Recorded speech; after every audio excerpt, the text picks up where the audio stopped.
വീടുകളിലെ പപ്പായ മരങ്ങൾ വെട്ടിക്കളയിലെ ഇതിന്റെ ഗുണങ്ങൾ നിരവധിയാണ്. നമ്മുടെ നാട്ടിൽ സാധാരണയായി ലഭിക്കുന്ന പപ്പായയുടെ ആരോഗ്യ ഗുണങ്ങളെ കുറിച്ച് പറഞ്ഞാൽ തീരുകയില്ല.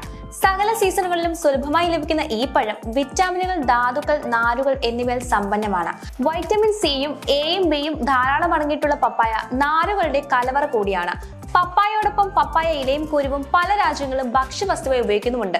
അമേരിക്കൻ നാടുകളിലാണ് പപ്പായ ഉത്ഭവിച്ചതെങ്കിലും ഇന്ത്യയിലാണ് ഇപ്പോൾ പപ്പായ ഏറ്റവും കൂടുതൽ ഉൽപ്പാദിപ്പിക്കപ്പെടുന്നതും. പപ്പായയിൽ അടങ്ങിയിരിക്കുന്ന ആന്റി ഓക്സിഡന്റ് ചർമ്മത്തിലെ ചുളിവുകളെയും പ്രായമാകുന്നതിന്റെ മറ്റ് ലക്ഷണങ്ങളെയും പ്രതിരോധിക്കുന്നു. കണ്ണിന്റെ കാഴ്ചയ്ക്കും പപ്പായ ഉത്തമം തന്നെയാണ്. സ്ഥിരമായി ഭക്ഷണത്തിൽ പപ്പായ ഉൾപ്പെടുത്തുന്നത് ചർമ്മത്തിന്റെ ഇലാസ്തികത വർദ്ധിപ്പിക്കുന്നതിനും യുവത്വം തോന്നിപ്പിക്കുകയും ചെയ്യും. ഫ്രൂട്ട് സലാഡോ, സ്മൂത്തിയോ, ജ്യൂസോ ഒക്കെയായി പപ്പായ ബ്രേക്ക്ഫാസ്റ്റിൽ ഉൾപ്പെടുത്തുന്നതും യുവത്വം നിലനിർത്താൻ സഹായിക്കുന്നതാണ്. ജലാംശവും പൊട്ടാസ്യവും പപ്പായയിൽ ആവോളമുണ്ട്. അതുകൊണ്ട് തന്നെ പഴുത്ത പപ്പായ വെറുതെ മുറിച്ചോ ജ്യൂസ് ആക്കിയൊക്കെ കഴിക്കുന്നത് ശരീരത്തിന് ജലാംശം നൽകുന്നു. അതുവഴി ചർമ്മത്തിന്റെ വരൾച്ച കുറയ്ക്കുകയും ചെയ്യും. പപ്പായ ഇലയുടെ വെള്ളം പതിവായി കുടിക്കുന്നതും ശരീരത്തെ കോശങ്ങളെ കേടുപാടിൽ നിന്ന് സംരക്ഷിക്കാനാകും. പപ്പായ ഇലയിലെ വെള്ളത്തിൽ ആന്റി ഓക്സിഡന്റുകൾ ഹൃദ്രോഗം, പ്രമേഹം, ചിലതരം ക്യാൻസർ തുടങ്ങിയ വിട്ടുമാറാത്ത അവസ്ഥകളുടെ സാധ്യത കുറയ്ക്കുമത്രേ. അതുപോലെ തന്നെ മുടിയുടെ ആരോഗ്യം വർദ്ധിപ്പിക്കാനും പപ്പായ ഇലവെള്ളം സഹായിക്കും. പപ്പായയുടെ ഇലകളിൽ വിറ്റാമിനുകളും ധാതുക്കളും കാൽസ്യം, ഇരുമ്പ്, സിങ്ക് എന്നിവ തലയോട്ടിക്ക് പോഷണം നൽകുകയും ചെയ്യുന്നുണ്ട്. മുടി വളർച്ചയെ പ്രോത്സാഹിപ്പിക്കുന്നതിനും പപ്പായ സഹായകമാണ്.